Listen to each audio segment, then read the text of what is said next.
Okay, good morning po muli sa ating lahat.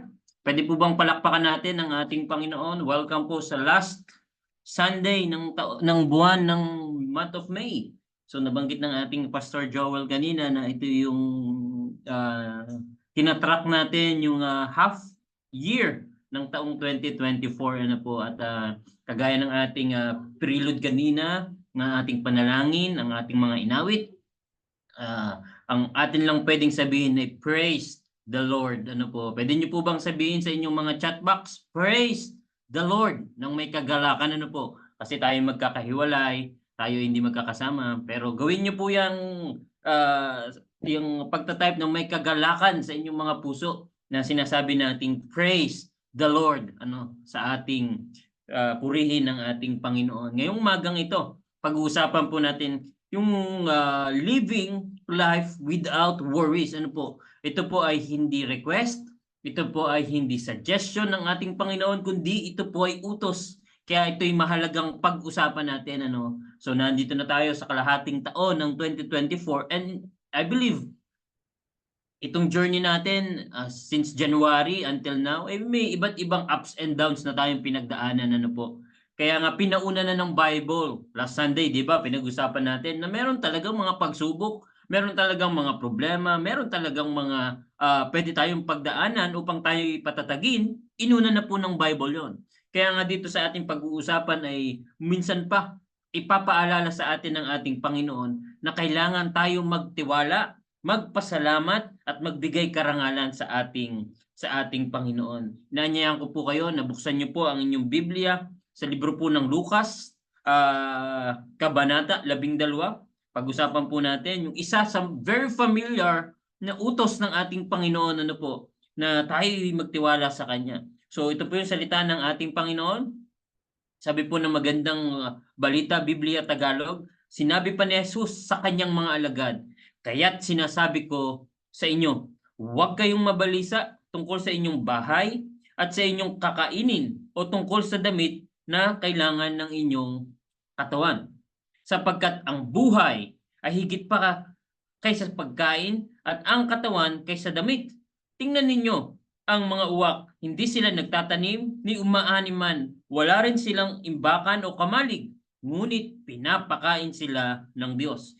Higit kayong mahalaga kaysa mga ibon. Sino sa inyo makakapagdagdag sa kanyang buhay? Kahit isang oras dahil sa kanyang pagkabalisa. Kung hindi ninyo magawa ang ganong kaliit na bagay, bakit kayo nababalisa tungkol sa ibang mga bagay? Tingnan ninyo ang mga bulaklak na parang kung paano sila lumalago. Hindi sila nagtatrabaho, ni humahabi man. Ngunit sinasabi ko sa inyo, kahit si Solomon sa kanyang karangyaan ay hindi nakapagdamit ng singganda ng isa sa mga bulaklak na ito. Verse 28, kung dinadamitan ng Diyos ang mga damo na parang kung dinadamitan ng Diyos ang mga damo sa parang na buhay ngayon at kinabukasan iginagatong sa kalan, kayo pa kaya kay liit ng inyong pananampalataya? Kaya't huwag kayong labis mag-isip kung saan kayo kukuha ng kakainin at iinumin. Huwag na kayong mangamba at ang mga bagay na ito ang pinagkakaabalahan ng mga taong hindi nananalig sa Diyos. Alam ng inyong ama na kailangan ninyo ang lahat ng iyan. And verse 31, subalit bigyang halaga ninyo ng higit sa lahat ng bigyang halaga ninyo ng higit sa lahat ang kaharian ng Diyos at ibibigay niya sa inyo ang mga bagay na ito. Pinagpala po ng Panginoon ang pagbasa ng kanyang salita. Tayo po ay manalangin. Panginoon, maraming salamat po sa pagkakataong kami ay pwedeng umawit ng mga makalangit na awitin. Salamat po sa pangunguna ni Sister Eunice. At salamat Panginoon dahil may buhay kami sa araw na ito.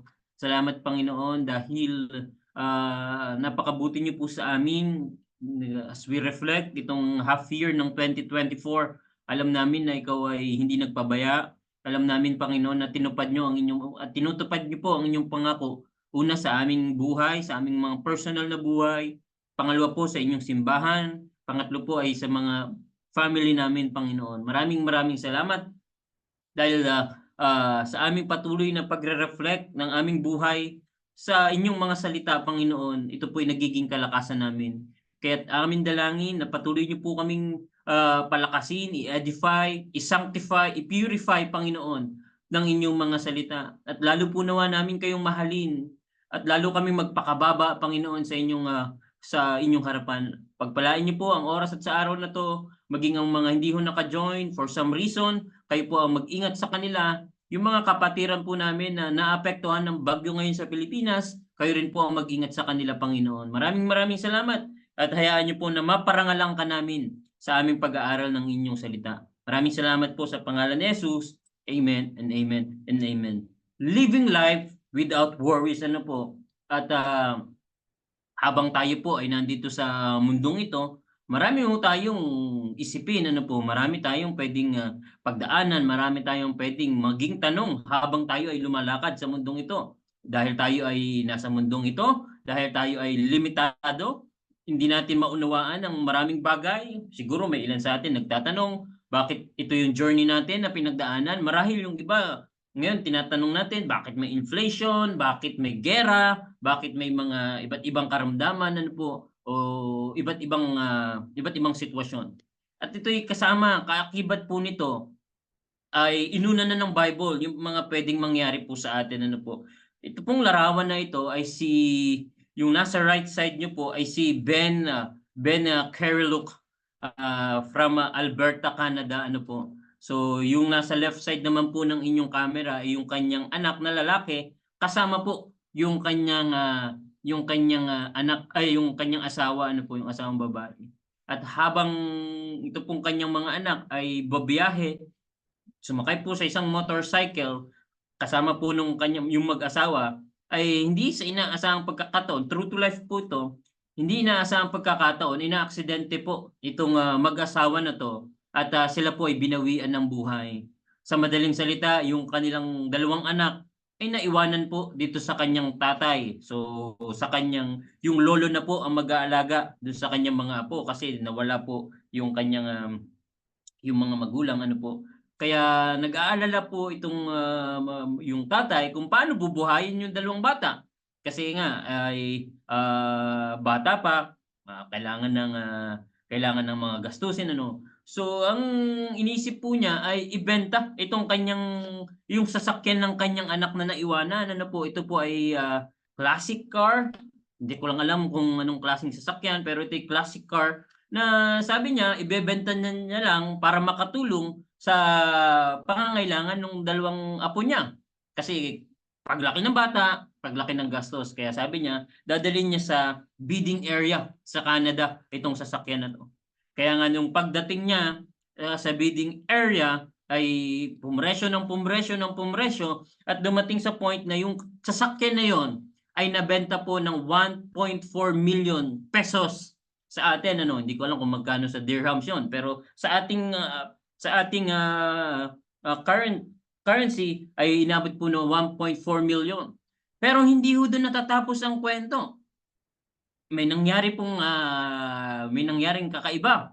Yung nakabili po ng kanyang sasakyan dahil nakita nila na kailangan ng mamang ito ng pera, yung nagbid po ng sasakyan ay ibinalik po sa kanya ulit. So nabenta niya, pero yung nakabili sa kanya ay ibinalik po sa kanya yung sasakyan.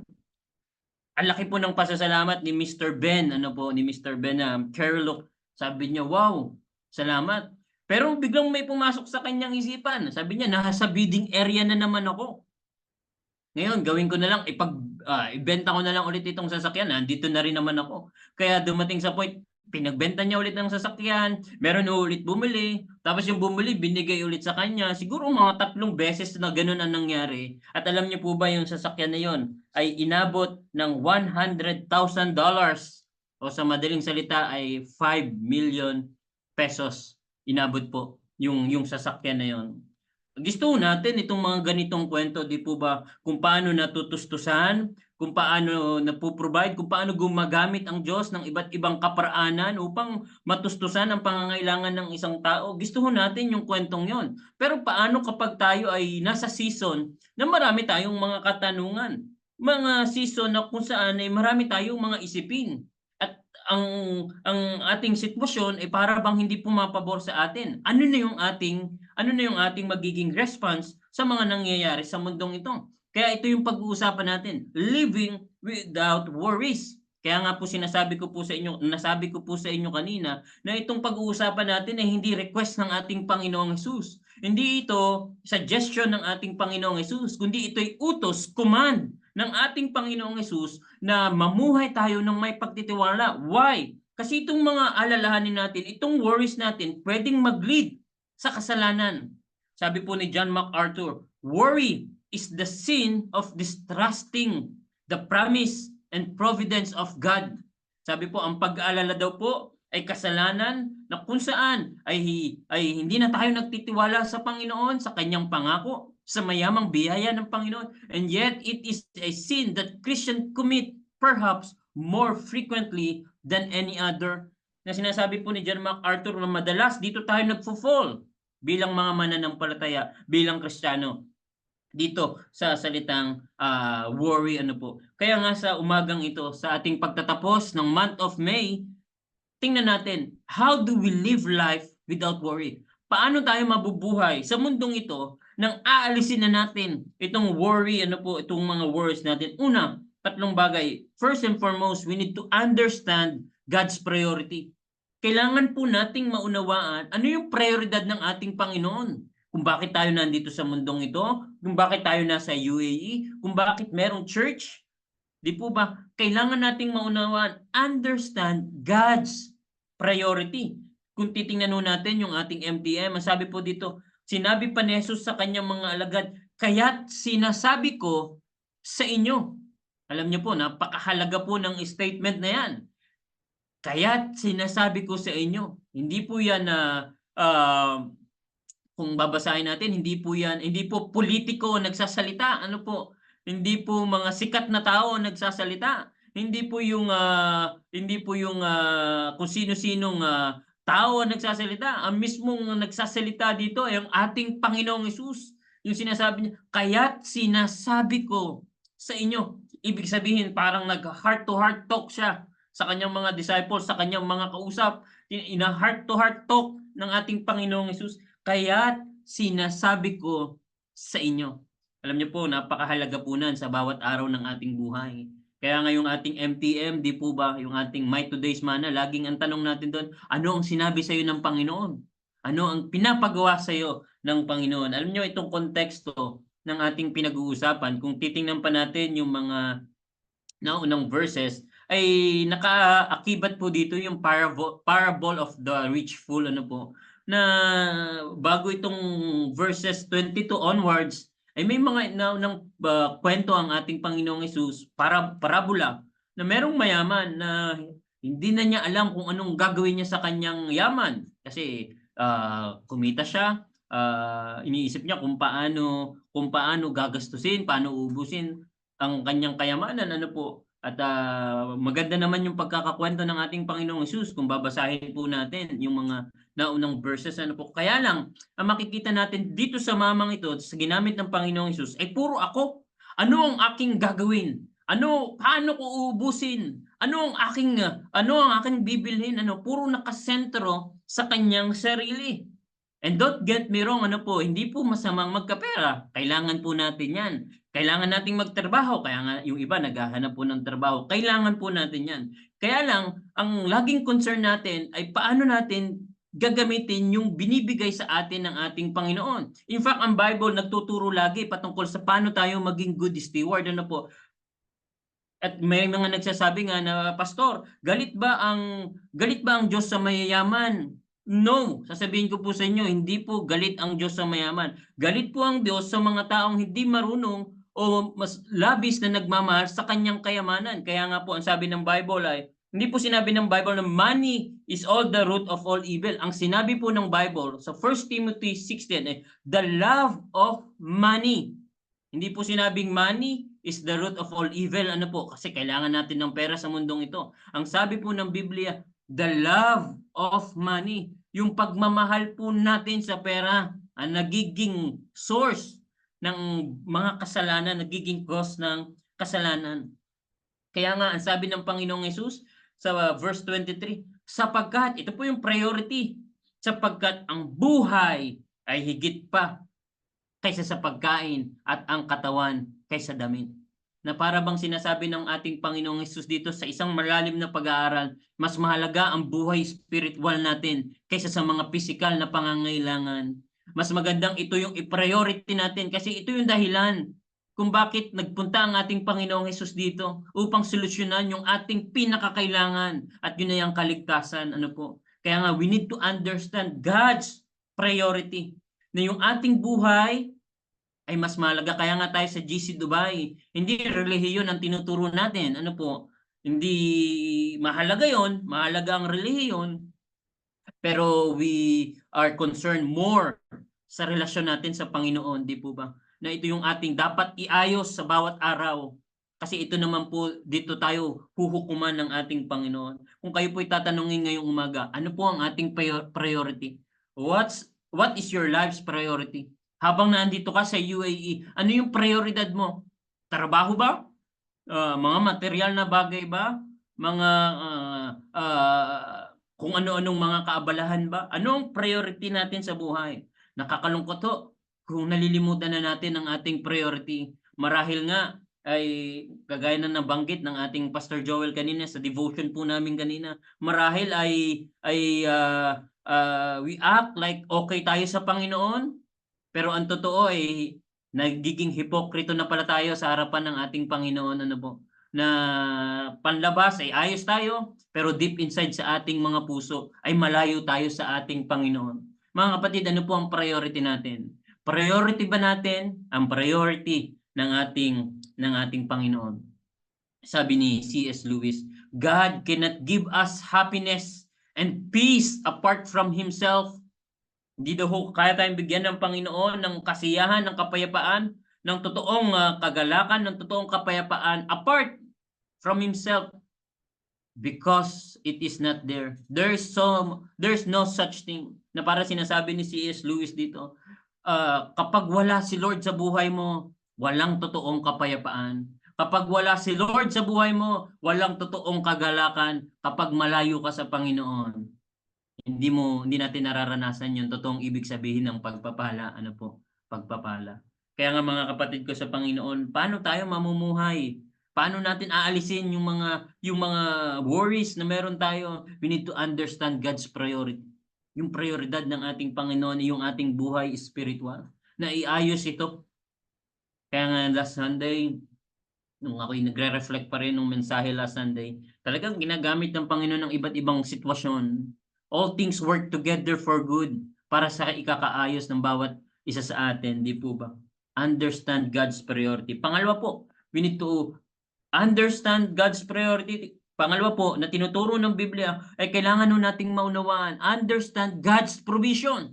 Kailangan nating maunawaan kung paano nagpo-provide ang ating Panginoon. Sabi ng verse 23 and 24, sapagkat ang buhay ay higit pa kaysa pagkain at ang katawan kaysa damit.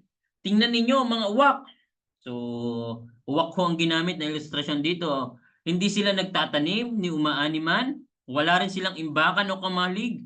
Ngunit pinapakain sila ng Diyos. Higit kayong mahalaga kaysa mga ibon. Ano, hindi ko alam kung siguro during that time habang nagsasalita ang Panginoong Hesus, sabi ng mga pag-aaral, ito daw part ng Sermon on the Mount.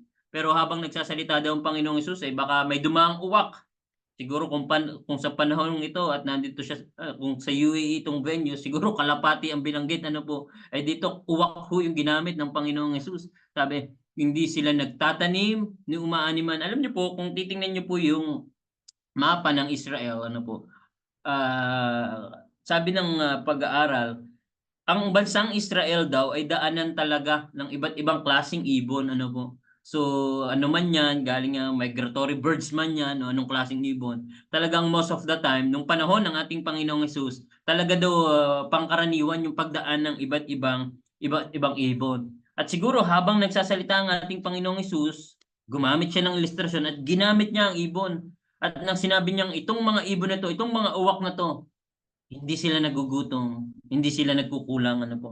Kaya nga, napakagandang last Sunday, yung mother hen ang ginamit natin na nagsisimbolo ng protection, ng sacrifices, maging ng love, ano po. Dito ginamit naman ng Panginoong Hesus na birds are a great illustration of God's provision. Isang magandang larawan po ng provision ng Panginoon ay itong mga ibon. Sabi nga ng mga documentary, nung naalala ko lamang po, documentary nung pandemic, ano po, nanonood kasi po ako ng mga documentary sa Netflix. Yung mga ibon daw po, nung time na tayo lockdown, ay mas magaganda daw po ang lipad nila. Mas magaganda daw po yung mga awitan nila. Kasi walang mga taong gumugulo sa kanila, ano po, na para bang masayang-masaya sila. At nagpapaalala sa atin. Tingnan natin po, 6 ways ng provision ng Panginoon. Tingnan natin, basic po ito, pero tingnan natin yung mga 6 na kaparaan ng paano nagpo-provide ang Panginoon sa ating mga tao. Ano po? Una, He takes care of our spiritual needs. Unang pinrovide ng ating Panginoon, yan, banggit ko po kanina, yung ating pangangailangan, ito yung spiritual needs natin. Ano po? Una, yung kaligtasan, yung ginawa ng ating Panginoong Hesus. And I think that's enough para lagi tayong magpuri sa Panginoon. Amen po ba? Napakalaking dahilan nun para sabi natin, bless the Lord, O my soul. Na yung ating spiritual na pangangailangan, pinrovide na ng Panginoong Hesus. Nung umakyat ang ating Panginoong Hesus, alam niya na kailangan natin ng magko-convict sa atin. Alam niya na kailangan ng magko-convince sa atin. Anong pinadala niya? Yung Holy Spirit, di po ba? Yung mga pinag-usapan natin kanina o nung mga nakaraang araw. Pinrovide ng Panginoon ng Holy Spirit para ipaalala sa atin upang i-direct tayo. Pangatlong pinrovide niya para sa spiritual na pangangailangan natin ay yung kanyang salita, ang Biblia. Kaya nga itong MTM, lagi naming sinasabi sa inyo, di po ba, na andyan na. Babasahin nyo na lang, i-apply na lang, ano po, naandyan na. So yung ating paglago talaga ay makakatulong po sana ang church, makakatulong sana ang ibang tao, pero intentionally, ikaw ang gagawa ng kaparaanan para ikay lumago kasi naandyan na, pinrovide na ng Panginoon. Una, yung kaligtasan. Pangalawa, yung Holy Spirit. Pangatlo, yung Biblia. Pang-apat, pinrovide ng Diyos ang iglesia. Ang simbahan, di po ba, hindi perfect, hindi magagaling ang tao, kundi pinrovide niya ang church upang ipaalala sa atin, magpalakasan tayo at magpanalanginan, di po ba? Kaya napakahalaga na ginagawa natin. Pangalawa, He takes care of our spiritual needs. Pangalawa, na pinoprovide ng Panginoon ay yung ating mga pangangailangan. He takes care of our physical needs. So dito papasok yung ating mga kinakain, yung mga trabaho, yung mga nabibili natin, lahat yan pinrovide ng ating Panginoon. At sana maibigay natin yung karangalan para sa Panginoon. Ano po? Minsan kasi nababanggit na lang natin dahil ako, dahil sa akin, dahil sa ginawa ko, dahil sa effort ko, minsan nawawala na po yung pagpapasalamat sa Panginoon. Ano po? Pinoprovide ng Panginoon yan. Praise the Lord dahil sa loob ng 6 na buwan, pinrovide po ng Panginoon ang ating pangangailangan sa physical. Ano po? Pwede po bang palakpakan natin muli ang ating Panginoon? He takes care of our physical needs. Pangatlo, pinoprovide ng Panginoon yung kapahingahan. Ito man ay spiritual, ito man ay physical, di po ba? Magpasalamat po tayo sa ating Panginoon. He gives us rest. Sinabi po niya sa kanyang salita, lumapit kayo mga napapagal at bibigyan ko kayo ng kapahingahan. Pang-apat po, He gives us grace. Binibigyan niya tayo araw-araw ng biyaya kung paano natin mapapaglabanan ng tukso, kung paano tayo magdedesisyon ng tama, kung paano na tayo magkakaroon ng discernment. Binibigyan tayo ng biyaya ng Panginoon. And with that, we need to say, praise the Lord. At pang-5 po, He gives us peace. Ito po, napakahalaga po nito. Marami pong mayayaman na wala po nito. Maraming tao na wala nito. At ito po yung pinaka-expensive sa mundong ito, itong kapayapaan. Pero dahil meron tayong Kristo, meron tayong Panginoong Hesus, ito po yung pwede nating maranasan. Ano po? Every time na umaawit tayo sa Panginoon, every time na tayo nananalangin, every time na tayo nag-worship sa Panginoon, nararanasan po natin yung kanyang kapayapaan. Ano po? He gives us peace. And lastly, tinutulungan niya tayo. Pinoprovide po niya yung mga tulong. Minsan gagamit siya ng sitwasyon. Minsan gagamit ang Panginoong Hesus ng iba't ibang kondisyon. Minsan mga tao upang tulungan po tayong ma-overcome. Ito nga yung mahalaga sa accountability. Gagamit siya ng iba't ibang kaparaanan niya para kapag tayo may problema o pagsubok, masasabi pa rin nating praise the Lord. Kung titingnan niyo po 'tong 6 na bagay na 'to, at I think enough ito para magpasalamat po tayo sa Panginoon. Amen po ba? Meron tayong Thanksgiving mamaya. Alin po dito ang ating ipagpapasalamat, ano po? Spiritual needs, physical needs, grace, peace, at tulong mula sa ating Panginoon. Balikan na natin yung ating verse 24. Higit kayong mahalaga kaysa mga ibon, ano po? Kung atin titingnan, bakit ito yung ginamit na ilustrasyon o bakit ito yung analogy ng ating Panginoong Hesus? Itong mga ibon naman lumilipad lang.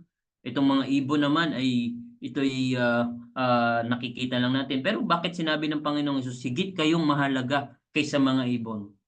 Why? Because tayo pong mga tao ay may kapasidad na magbigay ng karangalan sa ating Panginoon. Who has the capacity to give God more glory? Di po ba tayong mga tao na nilikha tayo sa wangis ng ating tagapagligtas, ng wangis ng ating Panginoon. Ano po? Kaya nga sabi niya, di po ba, kung hindi kayo magpupuring mga tao, uutusan ko ang mga bato na magbigay sa akin ng karangalan. Kaya nga mga kapatid ko sa Panginoon, ano man ang ating ginagawa, ano man ang ating mga pinagdadaanan, wag ho nating kalimutan na nilikha tayo para sa karangalan ng ating Panginoon. Meron po ako isang verse na gusto ko po itong verse na to. In fact, kasama to sa aking philosophy of the ministry. Sabi ng Awit 34 verse 10, kahit mga leon ay nagugutom din. So itong mga leon, ano po, nakakita na po ba kayo ng leon na payat? Ano po, sila pala ay nagugutom din. Sila ay nagkukulang sa hustong pagkain. Ngunit ang sino mang kay Yahweh ay sumunod, mabubuting bagay sa kanya hindi mauunlad. Sabi niya, kung sino man ang sumusunod sa ating Panginoon, hindi niya tayo pagkukulangin, hindi niya tayo pababayaan. Ano po. Hindi po ito prosperity gospel na kaya ka susunod dahil gusto mo ng pagpapala. Hindi po. Ang sabi po ng Biblia, ngunit ang sino mang kay Yahweh ay sumunod. Kung titingnan natin yung original na pagkakasulat, ito po ay sumunod na. Sabi po dito, mabubuting bagay sa kanya ay hindi maudlot. Kaya nga mga kapatid ko sa Panginoon, it requires no special talent to obey. It only requires character. Ano po? Character. Sabi ni Charles Spurgeon, I have now concentrated all my prayers into one. And that one prayer is this, that I might die to self and live wholly to Him. Na sinasabi po ni C.S. Spurgeon, ang kanyang panalangin, kung isa-summarize niya, kung i-conclude niya yung kanyang prayer, ay iisa, na sana mamatay siya sa kanyang sariling mga layaw, mawala yung kanyang mga lust, mawala yung kanyang mga pangsariling iniisip, at mabuhay siya para sa ating Panginoon. Di po ba ang gandang panalangin, di po ba? Na alisin na ng Panginoon yung hindi maganda sa atin, alisin ng Panginoong Hesus yung mga init ng ulo, alisin ng Panginoong Hesus yung mga pagkainggit, alisin ng Panginoong Hesus yung mga pagmumura, yung pag-iinom, alisin ng Panginoong Hesus yung hindi maganda sa atin, at mamuhay tayo ng para sa Kanya lamang. Ang gandang panalangin po. Kaya nga una, we need to understand God's priority. Ano yung prioridad ng ating Panginoong Hesus? Yun po yung ating buhay spiritual. Pangalawa, kailangan nating maunawaan na iba't ibang kaparaanan nagpo-provide ang ating Panginoon. Understand God's provision. At pangatlo po, dito na po ako magtatapos, we need to understand also God's paternity. Ano po? Yung maternity, ginagamit po yan sa mga nanay, at itong paternity po ay ginagamit sa mga tatay. And we need to understand, mga kapatid, na meron tayong Diyos Ama. Sabi po ng verse 29 and 30, kaya't huwag kayong labis mag-isip kung saan kayo kukuha ng kakainin at iinumin. Huwag na kayong mangamba. Ang mga bagay na ito ay pinagkakabalahan ng mga taong hindi nananalig sa Diyos. Tingnan niyo po, ang sabi, alam ng inyong Ama. Binanggit po, kanina tiningnan natin, si Jesus mismo nagsasabi, si Jesus ang nagsasalita. At yung tatapusin niya itong part na to, sinabi, alam ng inyong Ama. Ano po mga kapatid? Kaya magandang katanungan mga kapatid, tayo ba talaga O si Jesus ba talaga ay ating tatay? If God is not your Father, who is? Tayo po ba isinuko talaga natin ang ating buhay sa ating Panginoon? Tayo ba'y nananampalataya sa Kanya? Tayo ba talaga'y nagtitiwala sa Kanya? Yes, pwede nating sabihin, yes, Pastor, yes po. Pero ito po'y magmamanifest sa ating buhay. Ano po? If God is not your Father, who is? Who is? At gusto kong balikan yung sinabi ni John MacArthur. Kung hindi ang Diyos ang ating Ama, pwede talaga tayong mag-alala. Madami tayong pwede maging dahilan ng pag-aalala. Pero kung ang Diyos ang ating Ama, siya ang ating tatay, sinuko natin ang ating buhay sa Kanya, worry is not option po sa atin. Verse 34 ng Matthew 6:34. Kaya nga, huwag ninyong alalahanin ang bukas, sapagkat ang bukas ang mag-aalala sa sarili niya. Sapat na ang inyong mga suliranin sa bawat araw. Ano po? Ang gandang verse, lalo na kung madalas meron sa atin na nag-overthink, di po ba?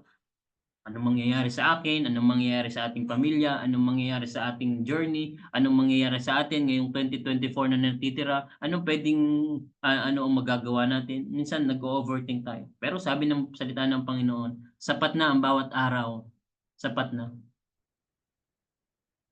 At sabi din ng 1 Peter 5:7, ipagkatiwala ninyo sa Kanya ang inyong alalahanin. So ito yung tinutukoy na yung pagiging ama ng ating Panginoong Hesus sa atin. Ipagkatiwala natin sa ating Panginoong Hesus yung ating mga alalahanin. Bakit daw po? Sapagkat siya'y nagmamalasakit. Sapagkat siya'y nagmamalasakit sa akin.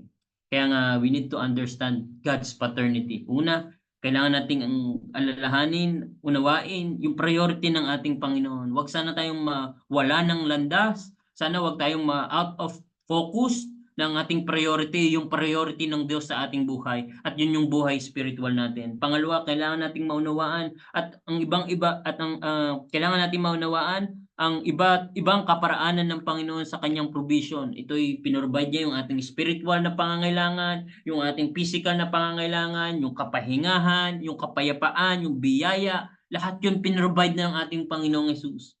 At pangatlo, kailangan nating maunawaan na sa mundong ginagalawan natin, meron tayong tatay na pwedeng tawagin. Next month to ay Father's Day. Ano po? Pag-uusapan po natin yung patungkol sa pagiging tatay. Understand God's paternity. Kaya nga sa tatlong applied obedience, sa pagko-conclude ng ating pinag-uusapan, ano po? Una, we need to stand on His promises. Paano natin aalisin ang mga alalahanin natin sa buhay? Paano natin aalisin ang kasalanan ng hindi pagtitiwala sa Panginoon? Una, kailangan ho nating tumayo sa pangako ng ating Panginoong Hesus. Sa Bible ho, kung titingnan niyo ang Bible, merong 7,000 plus na pangako ang Biblia. Imagine niyo po, 7,000 plus. Pangako ng Diyos kay Ma'am Romeline, kay Eunice, kay Pastor Joel, kay Papa Ver, kay Ma'am Asel and family, kay Mama Bell, kay Ninang Aileen, Ate Rem, kay Ninang Janet. Sa akin, merong 7,000 na pangako ang Panginoon. At sasabihin ko po sa inyo, ni isa ay hindi ho nagkulang ang ating Panginoon sa kanyang pangako. Pinrovide, pinatunayan, pinagtibay ho ng Panginoon ang kanyang pangako. Kaya nga, stand on His promises. Magtiwala tayo sa kanyang pangako. Pangalawa ho, na paglalapat sa ating pinag-uusapan ay kapag may mga problema, balik ho tayo sa pananalangin. Ano po? Kapag may magandang nangyari, balik ho tayo sa panalangin. Bow down in prayer. Napakalaga, napaka-essential po nan sa buhay Kristiyano. Ano po? Kaya minsan kapag nawawala na yung kagalakan sa paglilingkod, laging ang tanong, kamusta ang buhay panalangin mo? Hindi ko ang tanong ano ang ginagawa mo? Ang laging tanong, kamusta ang buhay panalangin mo? Bow down in prayer. Sabi nga ng isang quotation, every time you have a crisis, you have two options, pray or panic. Ano po? Ano yung magiging response natin? Manalangin o magpapanik? Ano po? Sabi po ng salita ng ating Panginoon sa Pilipos, huwag kayong mabalisa tungkol sa anumang bagay. Sa halip, hingin niyo sa Diyos ang lahat ng inyong kailangan sa pamamagitan ng panalangin may pasasalamat. Ano po? Pasasalamat. Tayo ba'y nangangailangan ng spiritual na pangangailangan? Hingihin mo natin sa Panginoon ng may pasasalamat. Tayo ba'y may pangangailangan sa ating pisikal? Hingihin mo natin ng may pasasalamat sa ating Panginoon. And lastly, na paglalapad po, stand on His promises, bow down in prayer, and ito po, lagi niyo po napapakinggan, pero napakagandang applied obedience. We need to praise God from whom all blessings flow. Purihin natin ang ating Panginoon dahil siya ang source ng buhay, siya ang source ng pagpapala, siya ang source ng bawat meron tayo sa mundong ito. We need to praise God from whom all blessings flow. Ang sabi po ng verse 7 ng Pilipos, at ang kapayapaan ng Diyos na hindi kayang maunawaan ng tao ang siyang mag-iingat sa inyong puso at pag-iisip dahil sa inyong pakikipag-isa kay Kristo. Mga kapatid ko sa Panginoon, kung tatanungin niyo po ako, posible bang mabuhay to live without worries? Yes. Sasabihin ko po sa inyo, why? Kung meron po tayong Panginoong Hesus sa puso, posible po to dahil si Kristo po ang ating kalakasan, ang ating kasiyahan, at si Kristo ho ang nagsasatisfy ng ating mga pangangailangan. Tayo po'y manalangin. Panginoon, maraming salamat po sa araw na ito. Salamat sa inyong mga salita na punong-puno ng pag-asa, Panginoon. Ito'y nararanasan at mararanasan. Kaya nga, Panginoon, nawa maunawaan po namin patuloy sa mundong ito habang kami lumalakad na ang prioridad namin ay ang aming buhay spiritual. Na darating po ang panahon na sa inyong muling pagbalik sa mundong ito, Panginoon, kami i-judge nyo. Kami ay haharap sa inyo, Panginoon, at nawa yung kagaya ng aming laging panalangin, Panginoon, ay humarap kami sa inyo, maiharap namin ang simbahan ng walang kapintasan, blameless, Panginoon. Maunawaan po namin at patuloy namin ma-enjoy, Panginoon, ang provision nyo sa iba't ibang kaparaanan. Na sa bawat araw, Panginoon, bagamat meron kaming pinagdadaanan, maunawaan namin na yung aming mga ibang pangangailangan ay pinoprovide nyo pa rin, Panginoon. Patawarin nyo kami kung most of the time hindi po namin ito napapasalamat, Panginoon. Nakakalimutan namin ipagpasalamat yung mga bagay, Panginoon, na pinrovide niyo po sa amin. Lord, salamat sa inyong salita na nagpapaalala sa amin na hindi niyo kami pinagkukulang, Panginoon. At pangatlo po, gusto namin ipagpasalamat sa inyo na kayo po yung aming tatay, Panginoon. Sa mundo na ginagalawan namin, marahil ay iba't ibang image ang naririnig namin patungkol sa tatay. Ngunit sa inyong larawan, Panginoong Hesus, makikita at maunawaan po namin na meron kaming perfect Father, Panginoon. At yun po ay kayo. Kaya maraming salamat po. Nawa yung aming simpleng applied obedience na kami po ay humawak sa inyong mga pangako, tumayo sa inyong mga pangako, na kami bumalik sa sigla ng pananalangin at patuloy ka naming mapupurihan. We need to praise God from whom all blessings flow dahil kayo po ang source ng buhay. Kayo ang source ng pagmamahal, kayo ang source ng pagpapala, kayo po ang source ng lahat ng meron kami sa mundong ito. Kaya maraming salamat po sa pangalan ng aming tagapagligtas. Amen. Amen. Amen.